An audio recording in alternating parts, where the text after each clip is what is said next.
There is actually some ways to reduce the discrimination feelings shrouded into the class of person with disabilities. Hello everyone, I'm Fazila binti Mohd Jamaludin from University Malaya.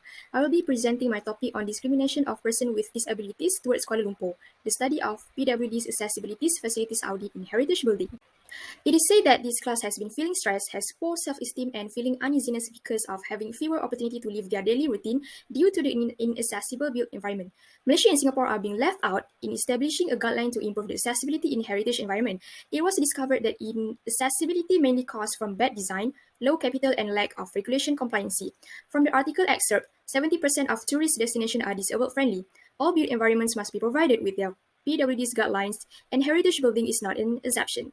The aim is to improve the compliancy of the public building of tourist attraction and also to improve existing standard, regulations and requirements. The three objectives are identified as stated which needs to be achieved in this study.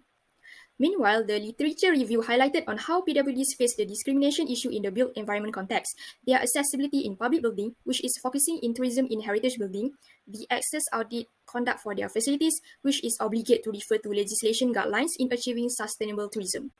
The methodology started with the selection of case study which are Central Market and Masjid Jami in Kuala Lumpur. They are chosen as they are both popular place for tourism due to its history and heritage value, even though they are in a different type of typology of business place and worship place, but they fall under a group of heritage building in public building. The assessed facilities audit is focusing to three groups of PWDs in the case study buildings. Following below divided another three methods in achieving the research objectives. The semi-structured interviews were conducted with three interviewees from DBKL. The observation from the assessed audit is referred to the checklist adapted from the first revision of Malaysian Standard 1184-2002 and Malaysian Standard 1331-2003. And in order to accomplish the assessed facilities audit, the tools are used to conduct the measurement. The objective 2 is achieved after the assessed audit is done. It is proof that Central Market obtained a bit higher percentage in compliancy compared to Masjid Jami, but the rating is unsatisfactory. These two buildings are lack of outside facilities elements, for example, guiding blocks. Here are some proposals to improve the PWD's accessibilities in both case study buildings. In the discussion, another two objectives are achieved.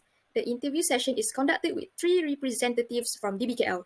It is suggested to improve the compliancy of heritage building for PWD's accessibilities by conducting the assessed audit in every 3 years, outsource the assessed audit project if they are short-staffed, having the independent unit with multidisciplinary staffs, and develop implementation strategy from the database for timeline improvement. Another approach to improve the existing PWD standards by developing separate handbook of PWD's maintenance audit template and revising the Malaysian Standard and National Heritage Act 2008 to include the installation of PWD's facilities to existing building or adopted universal design without having extreme alteration. Also to enforce all local authority projects with application of universal design for PWDs to existed public building, like developing universal design master plan action. As in conclusion, local authority must obligate and integrate the legislation, especially Malaysian standard, towards heritage buildings for PWD's accessibilities in achieving sustainable tourism without experiencing the feeling of being discriminated. The recommendation highlights on implementing the appropriate mechanism to enhance the accessible quality. Local authority need to pay attention to the accessible audit on how to build in the facilities at heritage building and adapted the code of practice on accessible heritage sites into the acts.